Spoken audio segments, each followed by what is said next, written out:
Latest episode. We are in the building. She leads, she sells. Welcome to the hot seat, Rebecca Shocker, who very uniquely out of all of our 100 attendees, she serves men. She helps them when they're done performing and they're ready to transform. Over the past 8 years, she helped CEOs, founders, and elite professionals to build powerful outer lives while removing the blocks that are making them disconnected, reactive, unfulfilled. Her unique gift is finding the truth underneath the armor, unraveling the invisible wounds and the unconscious beliefs, stopping the men from leading, loving, and living. She doesn't fix her men, she evolves them. She leads, she sells. Welcome to the cyber room. Rebecca Shocker in the building. Speak to me, sister. Thank you so much, Jay, for having me. It's an honor to be here. So I'm excited to dive into it and talk about what we need to talk about. 100%. Loving the hairstyle, by the way. It's giving me Jackie Onassis vibes. The hairstyle. This is post-gym hair, so bear with me. Okay. Wow. If that's post-gym hair, I wonder what Friday night going out in the town hair is going to be like. Right? The bigger, the better. Amazing. So, the bigger the better. Speak to me. Who is ideal for you in terms of, I know we spoke about men. Are they 7 figures? Are they corporate? Who are they? Give me a little bit about the demographic of who you like to serve. That's a great question. So I will really serve any man that's ready to show up and commit to taking a deep dive with me. But I will say historically, most of the men that I work with do well financially. I don't know their bank accounts, so I can't say, but they do well. They're either CEOs, business owners, entrepreneurs, sometimes blue collar, right? It really just depends on the individual. But I've realized over the course of many years that men need a space. They need a space where they can feel comfortable, where they can open up with no judgment, and they can talk about things that maybe they wouldn't talk about with their friends or their partners. And I hold that space for them. And I'm honored to do it. So I am very, very grateful for all the men that trust me, that come to work with me, really commit to investing in themselves and working on, becoming that latest and greatest version of who they want to be, right? We all have a different narrative of what we think is our highest and best version. And it's such a joy to watch these men grow and evolve and break down these old limiting beliefs. I like to say we do a lot of unlearning. So it's not so much teaching them because they already do well. It's finding the things that don't serve them any longer and being able to step into their authentic selves. Great answer. I love the way you broke that down, Rebecca. Thank you. No worries. Let me know, how do you get visible? I know I see you got a great website and things like this. You're dealing with men who, CEOs, they're busy. How do you get attention? Is it offline, LinkedIn? What's the vibe? I will definitely say, so I started my business off of Facebook 9 years ago, and I had no idea what I was doing, right? So I just started showing up, talking about things that maybe most people wouldn't talk about. I'm very blunt in my delivery, and I go straight to the truth. And I think that resonates with a lot of people. So the exposure that I get, I will say, is from LinkedIn now. I started pouring some love into that about 2.5, 3 years ago, and everything is just organic. And so I feel like the more that I show up as myself, speaking my truth, the people, they just show up and they come to me. I've never had to pay for marketing. I've never paid for advertising. And I trust when someone shows up in my world that it's meant to be. So I'm really vibrating at a higher frequency. And I think that's ultimately probably what attracts people. They may think that they're there for a different reason, but they can't usually put their finger on it as far as what it is that drew them to me. They just know that they have to talk to me, if that makes sense. It makes perfect sense. Do you also work with women, or have you said, because normally when I speak to some women, they're like, hey, okay, it's women, but if it's the right guy, I'll slip him in, so to speak. But yeah, let me know. Do you also work with men as well, with women as well? I have. In the past, I've worked with women. I've worked with young adults. I've worked with teenagers. I've worked with everyone across the board. But I found that years ago, I picked up my first male client. And then from there, it kind of snowballed and the men kept showing up. And at first I was resisting it. I was like, I don't want to work with men. And then I finally embraced it and realized, okay, men need a space. I'm very comfortable speaking to men. I think it works in the sense that I'm a very direct communicator. There's no BS with me. So I feel like that resonates with a lot of men. And if I look at my own self, right, because everything comes back to self, I look at my past, my history, my childhood, it makes perfect sense to me now why I work with men. Like I know why I'm doing it. And I'm happy to be that person that men will trust. Amazing. What are some of the blocks that you see men have got? Is it that they've been taught to be the provider and masculine and provide, and they've not really tapped into what could make them feel alive, as you mentioned, helping them feel alive? And what other blocks is there, like a patriarchy type thing? And like what? Yeah, let's unravel that. So I don't think obviously it's intentional. I think a lot of it's societal conditioning, a lot of it's pre-programming, a lot of it's childhood experiences, and men fall into these roles, right? And they have this version of who they think they need to be in order to be worthy or valuable. And one of the things that I would say I probably help my men the most with is breaking down that armor and being able to allow themselves to tap into their feelings and their emotions, because we are human and we all have feelings and we all have emotions, and teaching them that being vulnerable doesn't mean you're weak. It's a part of who you are and it's just a feeling, right? And so not letting it become their identity and letting them process what they need to feel instead of wearing this armor to protect themselves to be this stoic version of who they think they need to be in a relationship or in business, taking off the hat and really just being their true authentic selves.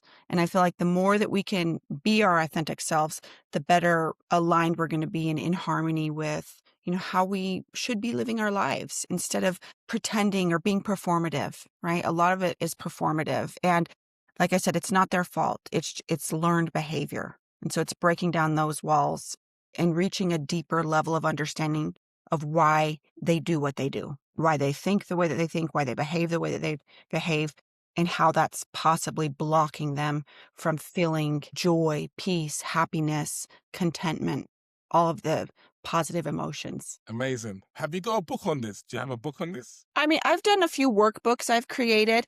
I do have a book inside of me. It's just my own laziness to put it together and get it out to the world. And it will happen one day. I can't tell you when, but Yeah. when I get my... I think it's like, I think it'd be a fascinating, it'd be a book. Like, let me read that book. So Thank you you. heard it here first. We need that book, sister. I need to Men need be a this little more book. disciplined. 100%. I see you on Oprah's couch with this book. That would be great. That'd be an honor. I see it, because I think I've never met a guest before where you're stepping into your alignment unapologetically. I've never met a Yeah. guest like this before. That's, it might Well, not be thank the you. best conventional thing, but I'm leaning in. And so I Yeah. think that's remarkable. I love that. Yeah, thank you. I don't, it's been really important to me not just to talk the talk. I feel like there's a lot of people that just talk the talk. And for me, it's walking the walk. Like I wouldn't be in the position I'm in. I wouldn't have men trust me and pay me if I wasn't the real thing. So it's really, really important to me that in order for me to lead other men, I have to make sure I'm leading myself. And I'm Beautiful. not for everyone, right? Amazing. Yeah, I think it's because what I'm noticing amongst women right now, there's a renaissance where they're reclaiming sales. It's like sales isn't used car salesperson, penny stocks. Sales is spiritual. Sales is serving. Sales is necessary to get the mission out there. Don't be fearful, Fiona. Don't be serving Susie. When you sell, be joyful, Juliet. Be limitless, Lara, is what I say when it comes to sales. What does sales mean to you? How do you sell? What does it mean to you? That's a great question. Well, let me think about this. Sales to me is here's my thought. We're all born with gifts, right? We all have unique gifts about ourselves. And how it's worked for me, Jay, is I've taken my past experience, my life experience, right? I've lived a lot of life. I've seen a lot. I've taken my own desire and education right? And I've taken my passion and I've kind of married them together. Plus, I've taken my unique gifts. Have been blessed with the rare gift of being able to see beneath the surface, and I'm really good at helping people tap into their subconscious identity and their subconscious mind. So Come on. I just use that. And as I said before, like what you see is what you get. And to me, the more that I can just talk very real and be frank, I give people the option like, this is what I have. This is how I can help you. It's up to you to decide if it resonates. I would never hard sell somebody because that would feel gross and I wouldn't want to work with that person. Like, I want them to be there just as much as I want to be there. Right. And so it's a frequency, it's an energy of this is where I'm at. If you want to be at this energy, well, then we can collaborate together. That's how I sell. Yeah. There's no force. 100%. I Everything's think you're organic. speaking Good. 100%. And I think you're speaking my language where Limitless Lara is what I want my woman to be. And you're the creator of Limitless Mindset. Mm-hmm. So it's like, let's be limitless. Yeah. We can either be Fearful Fiona or Limitless Lara. Like, Yeah. who do you want to be? You know, maybe Fearful Freddy or Limitless Lance in your case, right? So Yes. you can have that. Take that. Yeah, use that. That's quite a good close for me, actually. I love Who would it. be in here? Would be Fur or would be in Limitless Lara? Who do you want to be? Yeah? Yeah. Yeah? Because That's what would great. Limitless Lara do in the situation? What would Limitless Lara do? And what are you going to do in this situation? You know? Right. So, yeah. And so part of the emotions that I look for when I am closing someone is I want them to be a little fearful, right? I want them to be excited and fearful in the sense that like a good fear that like, oh, this is real. Things are about to get really real and change, right? And so we look for that emotion. But let me tell you this, a lot of times, part of being limitless is we have to know what our limits are. And a lot of these limits that we've placed on ourselves are unconscious. So people aren't even aware of them. I myself included, like, this is how I created the limitless mindset because I had these unconscious limitations. And so in order to be able to break these limitations that we place on ourselves, we need to understand our unconscious mind. We need to bring the unconscious conscious. And that's really something I geek out on because I feel like that's a gateway. Amazing. I'm just going to go to my bookshelf over here. Mm-hmm. Have you dug into this book, my sister? You dug in? I to this one? have, yes. I think I have that book. I'm looking at my books. Yeah, tell me, what book Go ahead. or what 3 books are the most important when it comes to finding the subconscious block and being able to reframe and rewire? Let me know what are the 3 books that you might lean on to say, okay, this book can make the difference. Well, first of all, I'm going to say my book, my Limitless Mindset Workbook, right? Because that has actual Amazing. prompts that people can walk through and do the actual workbook. It's like 90 pages. It's not too dense. Yeah, where can we buy that? Where can we buy that?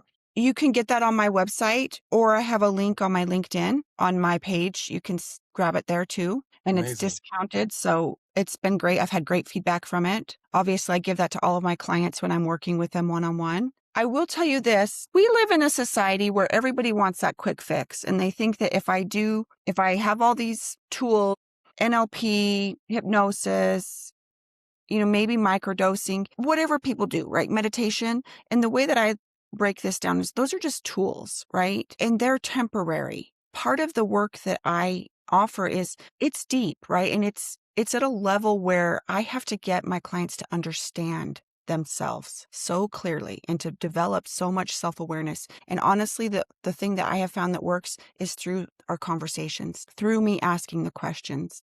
So as much as I'd like to share, this book, I mean, there are millions of books that are great, right? But to me, when you're in the personal developmental space, all the books kind of have the same message, right? And so it's like, until that person's ready to step up and actually do the work and dive into their psyche, I don't think anything's really going to change. It's just like the person that goes to the gym. Oh, it's the new year. I'm going to get healthy. Well, they go for 6 weeks and then they fall off the bandwagon. It's because they're not rooted in their why, right?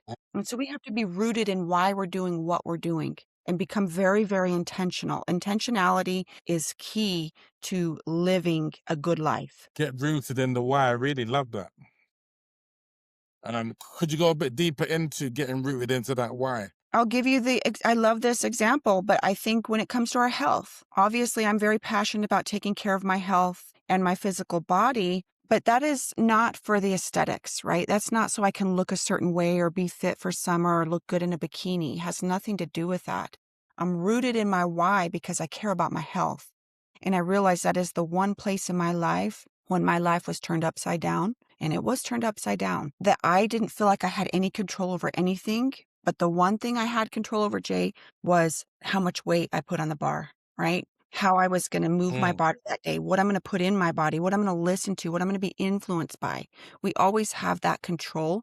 We have that own agency over ourselves. And so that keeps me rooted in my why, because I don't want to be 60, 70, 80 years old and needing to pop a bunch of prescription drugs. I want to invest in my health now as much as I possibly can so I can live a long life because I owe it to myself. Wow.